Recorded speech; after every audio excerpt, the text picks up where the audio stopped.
Assalamualaikum warahmatullahi wabarakatuh. Bismillahirrahmanirrahim. Ashhadu an la ilaha illallah wa ashhadu anna Muhammadar Rasulullah. Allahumma salli ala Sayyidina Muhammad wa ala ali Sayyidina Muhammad. Rabbis rahli sadari wa yassirli amri wahlul 'uqdatam bil lisani yafqahu qawli. Amin. Bismillahirrahmanirrahim. Salam ta'zimku, salam santunku buat para jamaah uripi Allah dimanapun anda berada, baik yang ada di dalam ataupun yang ada di luar negeri. Semoga kita semua selalu di dalam petunjuk Allah Subhanahu wa ta'ala. Amin ya rabbal alamin. Alhamdulillahirabbil alamin. Sebelum kita awali kajian di subuh yang indah ini, marilah kita kemahkan bersama di dalam nyawa, di dalam jiwa, di dalam hati, di dalam roh, dan di dalam kehidupan ini dengan kalimat-kalimat thayyibah. Subhanallah walhamdulillah wa la ilaha illallah wallahu akbar wala haula wala quwwata illa billahil aliyil azim. Sadaqallahul azim. Kali ini ada pertanyaan dari saudara kita yang ada di seberang sana, yakni di negara Malaysia. Mari kita dengarkan pertanyaannya. Silakan. Assalamualaikum warahmatullahi taala wabarakatuh. Terlebih dulu saya ingin memperkenalkan diri saya lah. Saya Hadimin bin Jamburi, berasal daripada negeri Sabah, Kepulauan Borneo, Malaysia. Ingin mengemukakan pertanyaan berkenaan dengan yang dikatakan Nur Muhammad itu sendiri, dari segi kewujudan dan hakikat Nur Muhammad, serta bagaimanakah proses pentajalian sehinggalah kepada yang dikatakan Makam Muhammad, dan juga dari segi kaitannya dengan kewujudan Adam itu sendiri.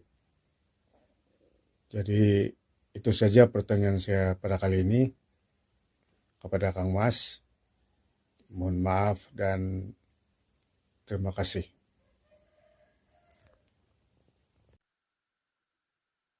Alhamdulillahirabbil alamin.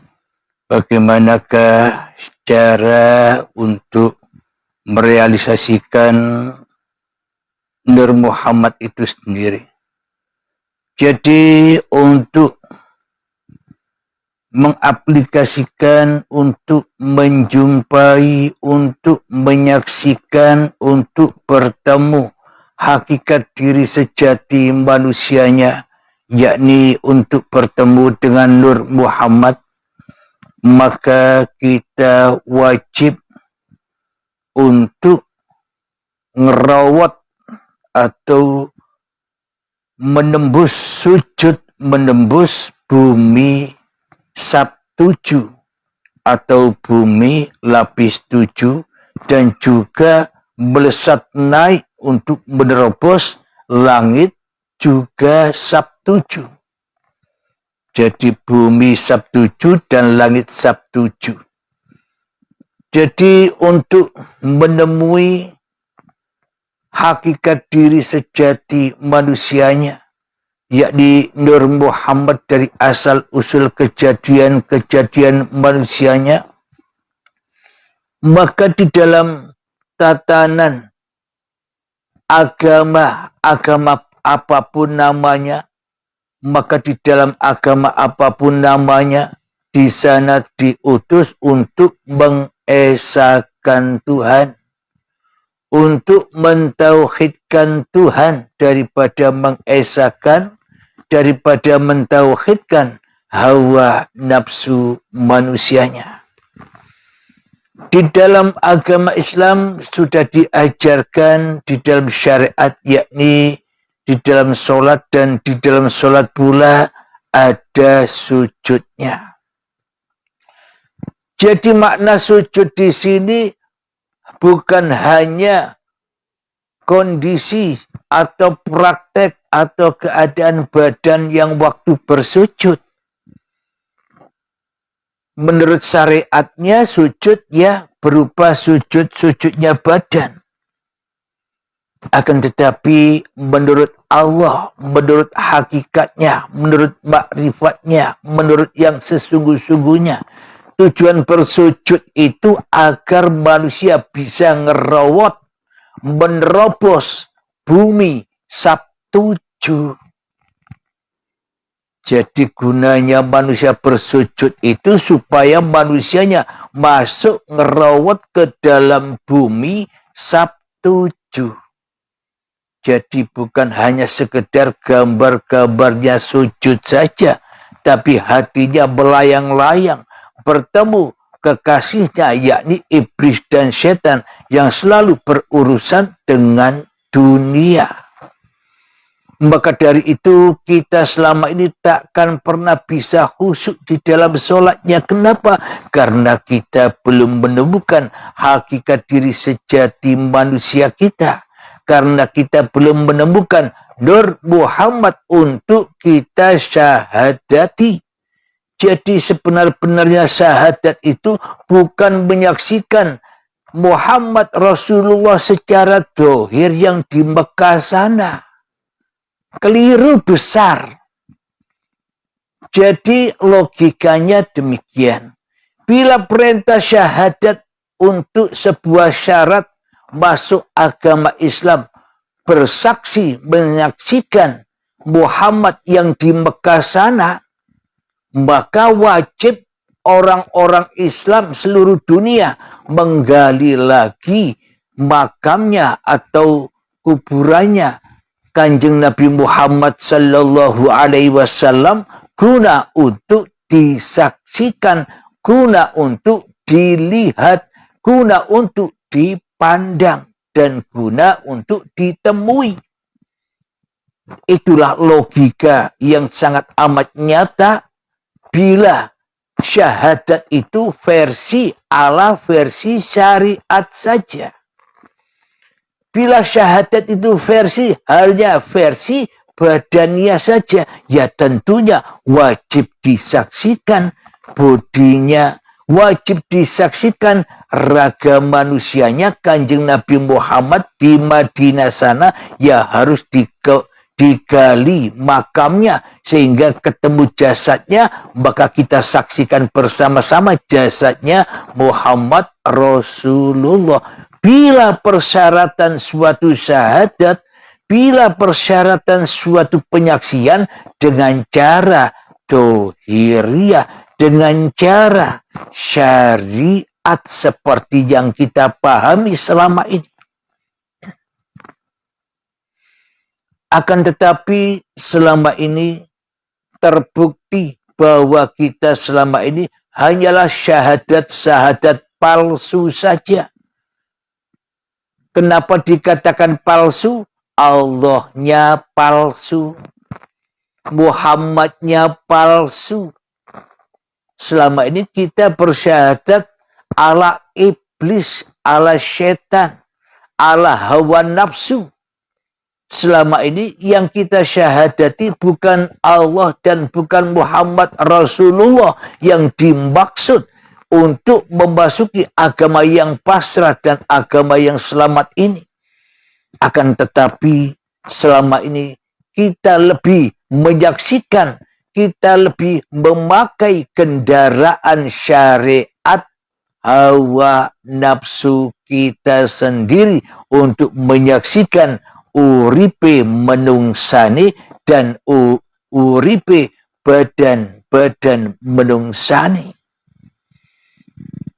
Uripe menungsane, urip atau hidup manusianya yang selama ini menjadi Tuhan, Tuhannya badan, maka badannya akan dirasuli, badannya akan selalu diutus, badannya akan selalu disuruh untuk kepentingan hawa nafsu. Itulah sebabnya kita selama ini tak pernah bisa khusyuk di dalam setiap ibadah kita. Kenapa? Karena bukan Allah yang disembah, melainkan menyembah, melainkan mengabdi, melainkan menghadap, melainkan bersyahadat kepada hawa nafsu kita sendiri selama ini. Maka dari itu datanglah perintah Allah lewat agamanya Kanjeng Nabi Muhammad untuk meluruskan, untuk membenahi, untuk menyempurnakan akhlak-akhlak yang tercela selama ini di hati kita. Akhlak-akhlak yang bejat selama ini di hati kita, yang mana kita selama ini hanya mentuhankan hawa nafsu kita sendiri dan menguasai hidup dan badan ini. Maka dari itu makna hakikat dari sujud secara badania di waktu sholat itu gunanya supaya kita menerobos masuk ke dalam bumi Sabtuju agar ketemu hakikat diri sejati manusianya.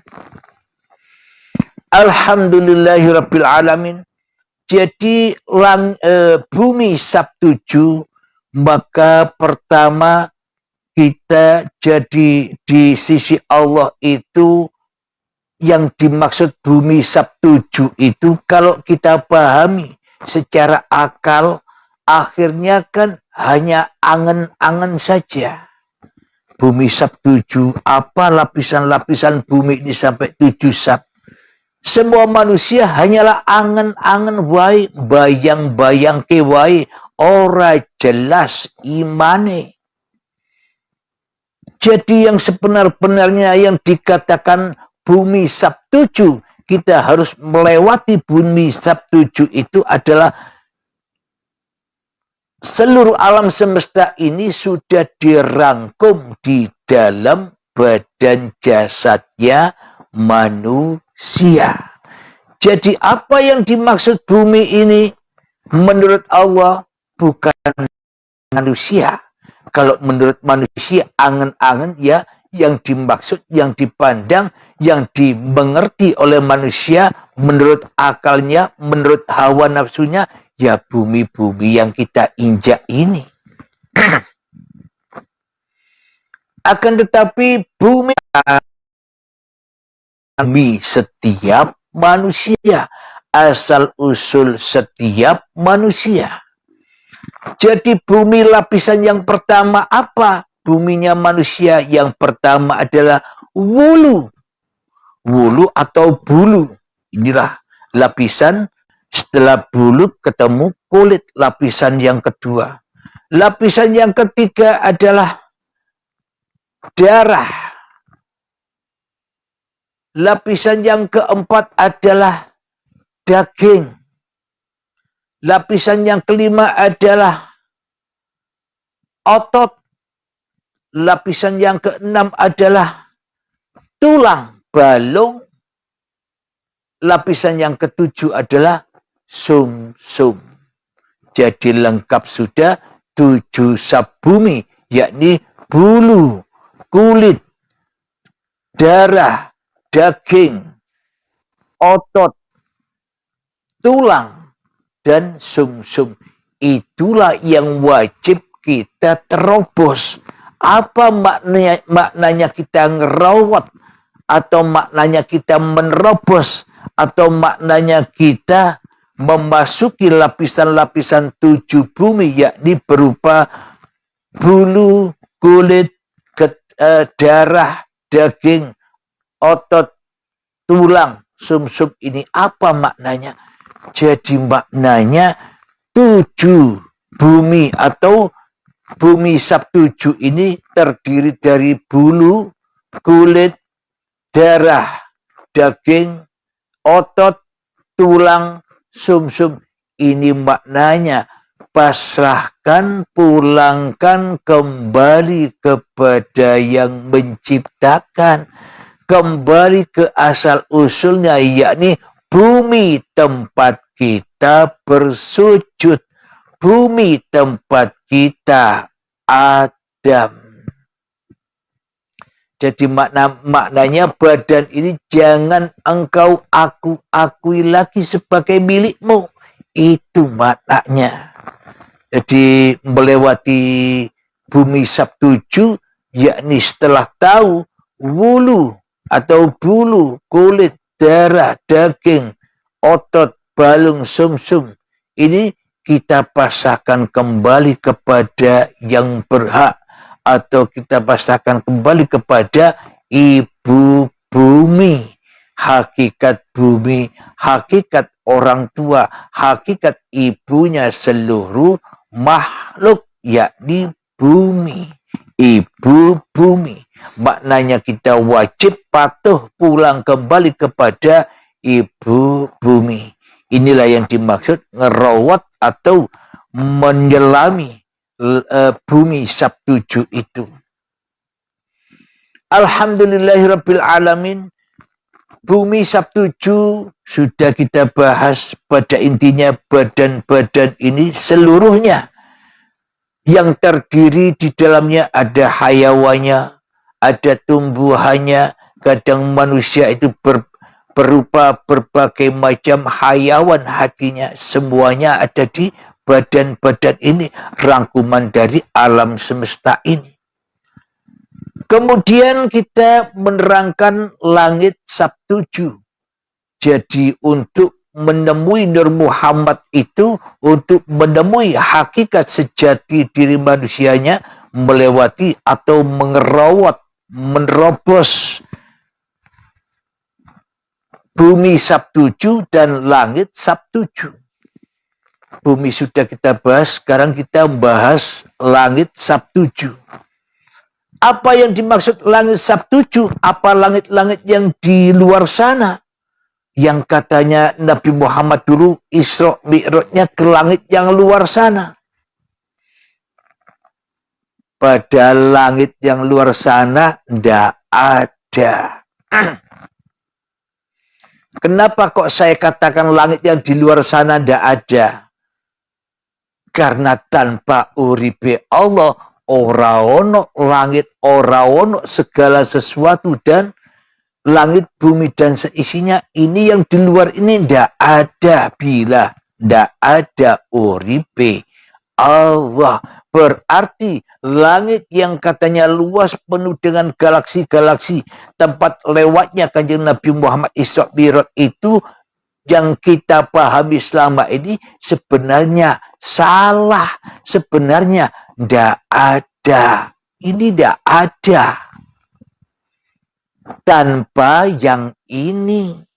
Berarti langit mana yang di Isra Mi'raj itu? Langit-langit mana yang ditembus oleh para nabi dan para rasul? Langit-langit yang mana yang di Isra Mi'raj oleh junjungan kita semua Kanjeng Nabi Muhammad sallallahu alaihi wasallam? Dan begitu juga banyak perdebatan Isra Mi'rajnya Nabi Muhammad ini secara rohnya naik ke langit yang sana. Apa dengan jasadnya? Manusia pada bingung, pada berdebat mengenai hal ini. Padahal salah semua. Kenapa? Tidak mungkin sekelas para nabi, tidak mungkin sekelas para rasul Isra Mi'rajnya keluar dirinya. Keluar ke langit-langit yang di luar yang disangka ada. Padahal tidak ada. Padahal hakikat langit yang di Isra Mi'raj, hakikat bumi yang ditempuh atau asal-usulnya yang dari tanah, itu adalah langit-langit yang dalam. Maknanya selama ini kan kita ada di luar diri, tidak masuk ke dalam diri. Kita selama ini terkecoh dengan penampilan-penampilan bioskop saja. Jadi apa yang kita katakan alam semesta ini luas, galaksi-galaksi, jarak antara galaksi yang satu dengan yang lain begitu luasnya, maka kita akhirnya terlena, terimajinasi, terangan-angani, terbayang-bayangi seolah-olah yang bioskop ini lebih besar daripada yang dalam diri manusia. Coba perhatikan, tanpa ada filmnya, tanpa ada uripi Allah, maka tak akan pernah ada gambar, maka tak akan pernah ada bioskop. Alhamdulillahirabbil alamin. Jadi makna langit sabtuju yang wajib diterobos itu apa? Selama ini kita memakai baju-baju Tuhan. Selama ini kita mengaku-ngaku jadi Tuhan. Selama ini kita mengaku-ngaku yang paling berkuasa daripada Tuhan di dalam hati kita. Yakni apa? Kita selama ini merasa hak memiliki langit sabtuju itu sebagai langit diri manusia kita. Maka dari itu kita tidak bisa naik-naik, kita tidak bisa mi'raj menuju Allah ketika langitnya tidak adakan oleh diri manusianya. Apakah langit yang pertama? Kita wajib menembus langit yang pertama. Ingat, bukan langit yang di luar loh ya. Yang di luar itu tidak ada. Kalau manusia menganggap langit yang di Isra Mi'raj menuju Tuhan, Tuhan di atas sana, itu salah, itu tersesat jalannya. Tuhan tidak ada di sana, akan tetapi innallaha ma'ana, Allah berserta kita. Jadi berarti langit yang mana? Langit yang hak ini. Karena tanpa langit yang hak, tanpa uripi Allah, semuanya tidak akan ada. Maka langit yang pertama adalah yang bernama Kudrot, yakni langit kekuasaan. Langit kekuasaan ini selama ini kan langit ini kan dikuasai oleh hawa nafsu, dikuasai oleh manusianya. Sehingga manusianya yang merasa berkuasa atas segala sesuatunya. Sehingga manusianya merasa berkuasa atas kehidupan dan badannya. Sehingga manusianya merasa berkuasa atas segala upayanya selama ini. Yang kedua, langit Qodiron. Kudrot, langit irodah, yakni kehendak. Selama ini manusia merasa yang paling punya kehendak. Manusia yang paling merasa yang punya cita-cita. Manusia merasa yang paling punya karep, kehendak. Jadi langit yang pertama kudrot, kekuasaan. Yang kedua irodat, yakni kehendak. Yang langit yang ketiga adalah ilmu. Kudrot, irodat, ilmu. Ilmu pengetahuan. Karena seolah-olah manusia selama ini merasa bersifat ilmu. Maha tahu daripada Allah. Maha bisa daripada Allah. Maha kuasa daripada Allah. Maka ilmu ini, langit ini pun juga dirampas, dihak miliki oleh manusianya. Langit yang keempat adalah hayat, yakni hidup.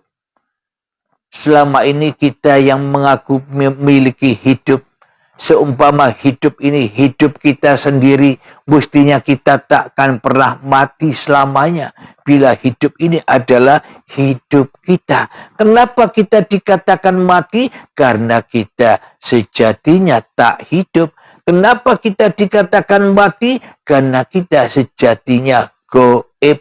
Kenapa kita dikatakan mati? Karena kita sejatinya tak ada. Itulah langit yang keempat, langit hayat.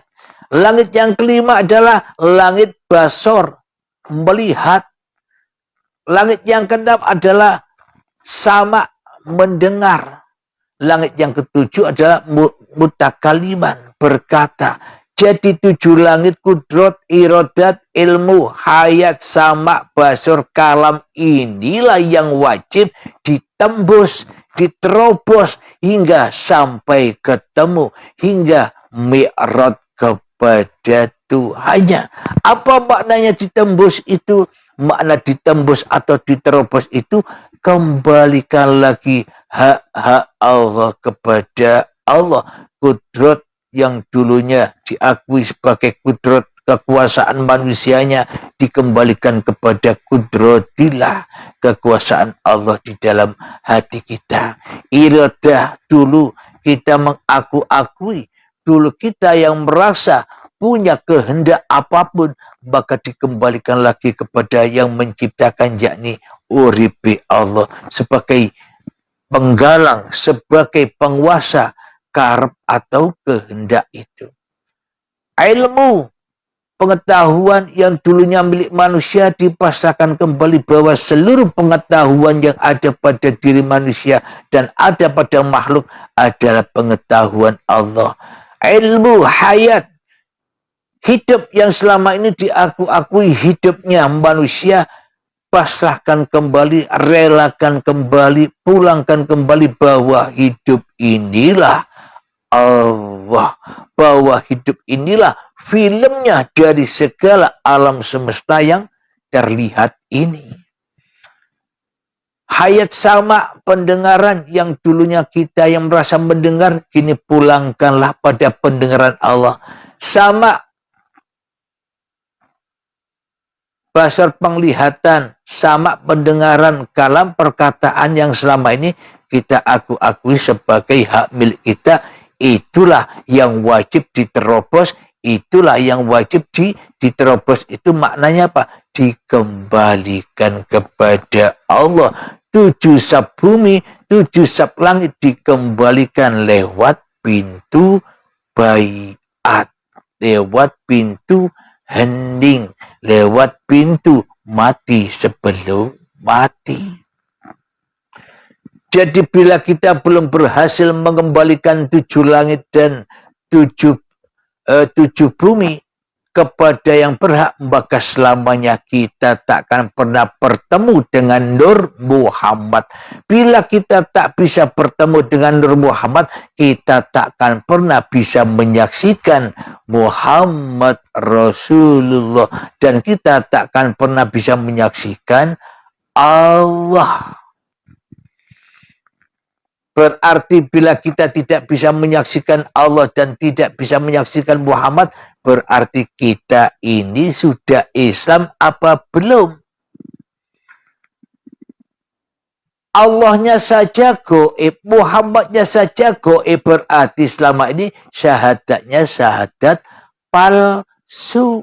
Berarti bila syahadatnya palsu, apapun yang dikerjakan, ibadahnya, sholatnya, amalnya, jariahnya, ilmunya, semuanya, kehidupannya serba palsu belaka. Kenapa? Karena di dalam hati kita tidak bertuhan selama ini, kecuali mentuhankan diri kita sendiri selama ini di hati kita. Alhamdulillahirabbil alamin. Sebelum kita lanjutkan, marilah kita menerobos 7 sab bumi, yakni ngerawat, menerobos tingkatan-tingkatan bumi, yakni bulu, kulit, darah, daging, otot, tulang, dan sumsum. Kita terobos Setelah menerobos, kita kembalikan lagi. Ketika diterobos, ya tinggalkan pengakuannya. Dan kita menerobos langit sabtuju, yakni kudrat, iradah, ilmu, hayat, sama, basur, kalam. Ketika sudah sampai puncak langit sabtuju, maka persembahkan lagi bahwa langit itu, bahwa sifat yang ada di langit itu bukan sifat manusianya. Kudrat, iradat, ilmu, hayat, sama, basur, kalam hanyalah sifatnya Allah. Bismillahirrahmanirrahim. Mengheningkan cipta, mulai, silakan. Bismillah.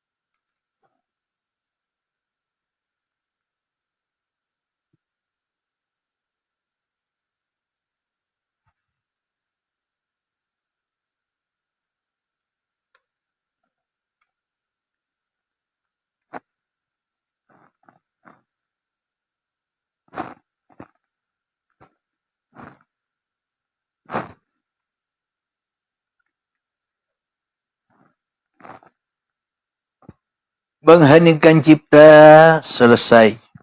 Alhamdulillahirrabbilalamin. Mari kita lanjutkan buka Al-Qur'annya di surat Al-Isra ayat yang ke-44.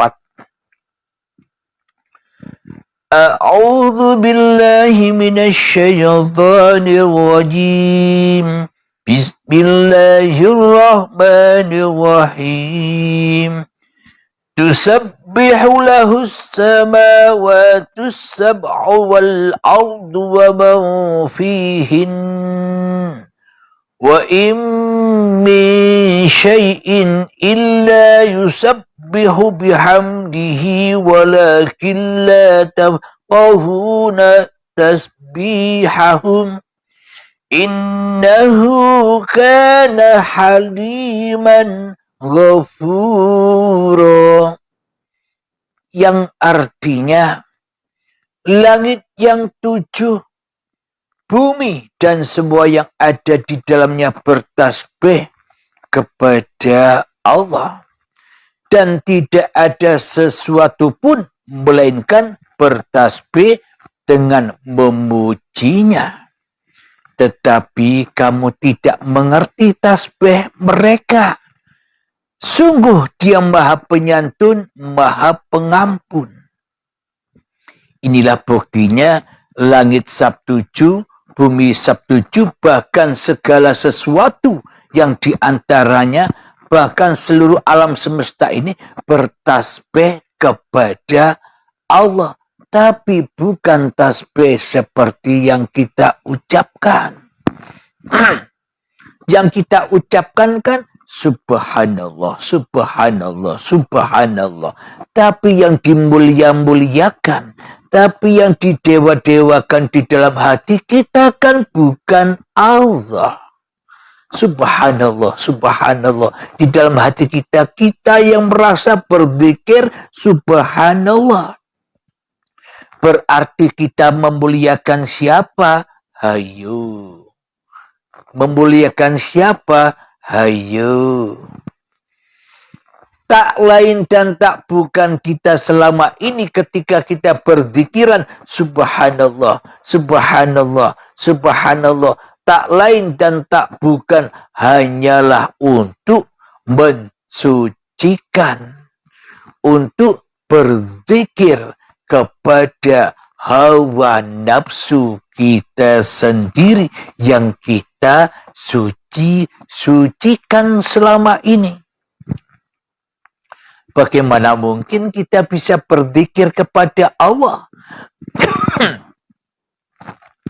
Bagaimana mungkin kita bisa memahasucikan Allah sementara sang kita sucikan, sementara yang kita adakan, sementara yang kita wujudkan, sementara yang kita hidupkan di dalam dada kita selama ini, ya hawa nafsu ni dewe-dewe yang dipertuhankan dan yang dimahasucikan setiap detik per detik di dalam dada kita. Bagaimana mungkin kita bisa menuju Allah sementara kita tak mau, tak cinta kepada Allah? Apa buktinya kita tak cinta?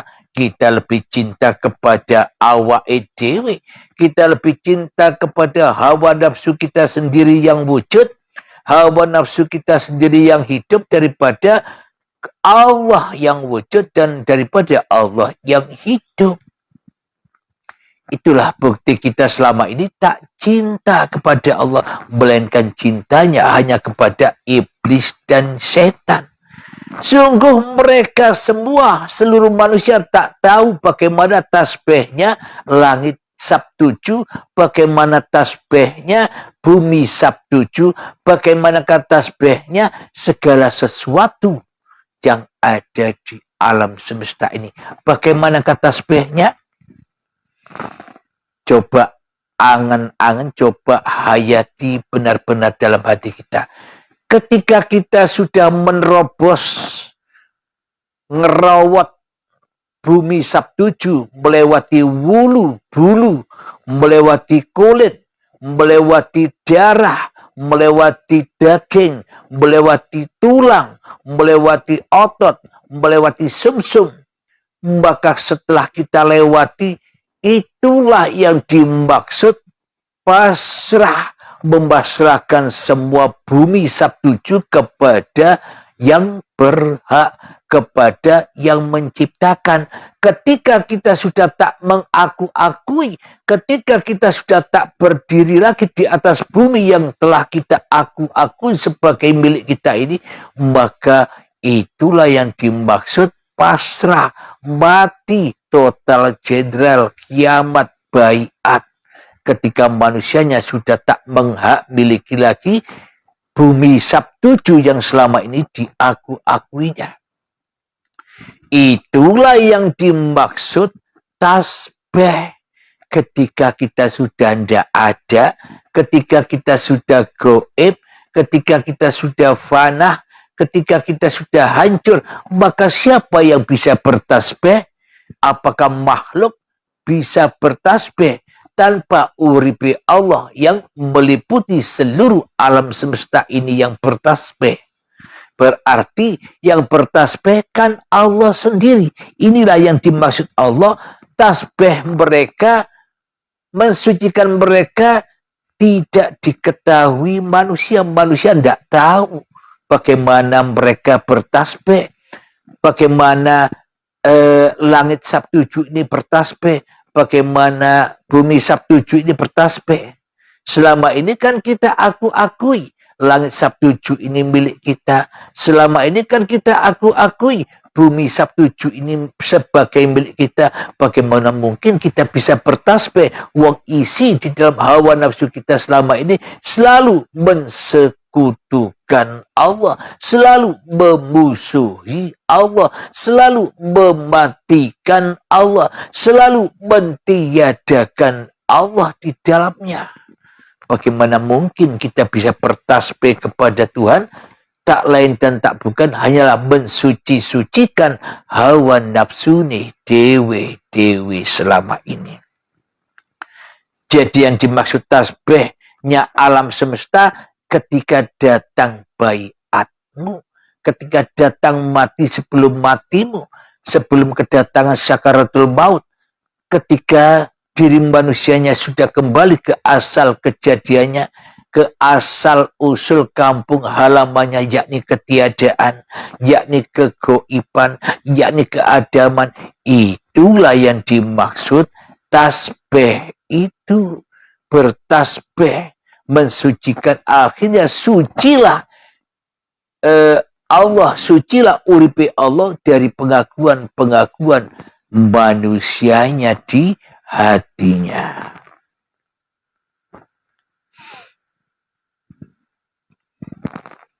Mari kita buka lagi di dalam surat At-Tahrim. Jadi itulah bukti-bukti bahwa langit Sabtuju itu bukan langit yang di luar, tapi langit yang di dalam. Kenapa manusia selama ini menjangkar langit yang di luar? Karena manusia selama ini hanya nyembah berhala-berhala gambar di hatinya.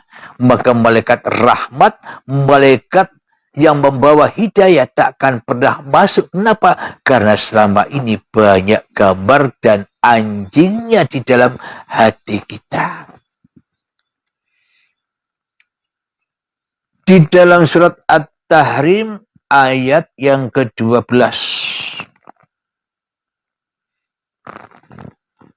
Bismillahirrahmanirrahim. Allahulladzi khalaqa sab'a samawati wa minal ardi mithlahun yatanazzalul amru bainahunna lita'lamu anna Allaha ala kulli syai'in qadir wa anna Allaha qad ahata bi kulli syai'in ilma, yang artinya Allah yang menciptakan 7 langit dan dari penciptaan bumi juga serupa 7 buminya, 7 langit 7 bumi. Perintahnya berlaku padanya agar kamu mengetahui bahwa Allah Maha Kuasa atas segala sesuatu dan ilmu Allah benar-benar meliputi segala sesuatu. Inilah maksudnya yang kita kaji tadi. Ngerawat bumi Sabtuju, mengembalikan bulu, kulit, darah, daging, otot, tulang, sumsum ini supaya ketemu lagi dengan pemiliknya. Langit, yakni kudrat, iradat, ilmu, hayat, sama, basar, kalam, agar ketemu lagi dengan pemiliknya. Selama ini kan kita hanya belajar sifat-sifat wajibnya Allah saja melalui ilmu-ilmu tauhid. Tapi ternyata kita yang jadi Tuhan salah paham. Kenapa? Karena sesungguhnya iblis setan tidak akan pernah ridho melepas manusia ini. Ketika manusia kembali kepada Tuhannya, tidak rela dan tidak ridho, maka disalahpahamkan manusianya. Selama ini Al-Quran sebagai pedoman hidup manusianya hanya sebagai berhala-berhala saja, hanya sebagai dongeng-dongeng saja, hanya sebagai petuah-petuah palsu saja. Kenapa? Karena manusianya menilai, membahas, menafsirkan dengan hawa nafsunya, sehingga disangka itu perjalanan yang di luar, itu dongeng yang di luar, itu dongeng syariat, itu dongeng badan-badania. Padahal Al-Quran itu pedoman petunjuk bagi manusia yang hak, yang nyata. Ketika yang membahas adalah yang punya Al-Quran. Siapa? Uripe Allah. Nyata kejadian itu adanya. Jadi Al-Quran itu sesungguhnya cerita seluruh manusia. Bila manusianya menafsirkan hanya secara syariat saja, ya manusia-manusia yang lain yang ada di dalam Al-Quran ini. Padahal bila dikaji secara hati, semua itu pernah terjadi kepada kita. Kita pernah jadi Adam, kita pernah jadi Hawa, kita pernah jadi setan, kita pernah jadi malaikat, kita pernah jadi hayawan, dan sebagainya. Kita pernah jadi Fir'aun, dan sebagainya. Kita pernah jadi jahiliyah. Itu semua cerita masing-masing diri manusia. Itu semua kitab-kitabnya manusia. Inilah tanda bukti yang kita terobos itu langit 7 dan 7 bumi. Kalau sudah ketemu langit 7, bisa melesat, menerobos mi'raj lewat pintu baiat atau lewat mati sebelum mati, karena untuk menuju Allah, untuk bersaksi kepada Allah dan bersaksi kepada Muhammad, syaratnya pintunya lewat mati, kematian. Pintunya lewat ketika kita sudah tidak jadi Tuhan lagi, dan ketika kita tidak menyuruh-nyuruh, tidak mengutus-ngutus badan-badan ini lagi. Itulah yang dimaksud syahadat. Maka ketika sudah manusia duduk di alam itu, alam kelanggengan, di alam baka, alam lain, maka akan teraplikasilah ayat atau surat Al-Imran ayat yang ke 191. Mari kita simak bersama. Bismillahirrahmanirrahim. Alladzina yadhkuruna Allah qiyaman wa qu'udan wa 'ala junubihim wa yatafakkaruna fi khalqis samawati wal ardh. Rabbana ma khalaqta hadza batila subhanaka wa qina adzabannar. Sadaqallahul azim, yang artinya yaitu orang-orang yang mengingat Allah sambil berdiri, duduk, atau dalam keadaan berbaring, dan mereka memikirkan tentang penciptaan langit dan bumi, seraya berkata, ya Tuhan kami, tidaklah Engkau menciptakan semua ini sia-sia. Maha suci Engkau, lindungilah kami dari azab neraka. Maknanya, lindungilah kami dari hawa nafsu kami sendiri. Maka dari itu, peperangan yang akbar, peperangan yang paling azim adalah memerangi diri kita sendiri.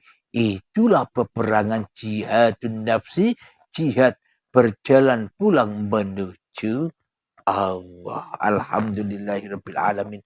Semoga jawaban-jawaban dari kajian ini akan memuaskan saudara kita yang bertanya, yakni Kang Hadimin dari Sabah, Malaysia. Semoga bisa dipahami jawaban-jawabannya. Sebelum kita akhiri, marilah kita kemahkan salawat dolimin daf'ul bala, juga menghormati di bulan Rajab ini. Allahumma salli ala sayyidina Muhammad wa asghili zalimin bizalimin. Allahumma salli ala sayyidina Muhammad wa asghili zalimin bizalimin wa akhrijna min bainihim salimin wa ala alihi wa sahbihi ajma'in. Allahumma barik lana fi rajabin wa sa'bana wa ballighna ramadana. Allahumma barik lana fi rajabin wa sa'bana wa ballighna ramadana. Alhamdulillahirabbil alamin. Allahumma ya qadiyal hajat, Allahumma ya mujibad da'awat, Allahumma ya rafi'ad darajat, Allahumma ya muhillal muskilat, Allahumma ya syafiyal amrad, Allahumma ya kafiyal muhimmat, Allahumma ya dafi'al baliyat, Allahumma khtim lana bil iman, Allahumma khtim lana bil islam, Rabbana atina fid dunya hasanah wa fil akhirati hasanah wa qina adzabannar. Wa sallallahu ala sayyidina Muhammad wa ala alihi wa sahbihi wasallam. Walhamdulillahi rabbil alamin. Akhirul kalam. Assalamualaikum warahmatullahi wabarakatuh.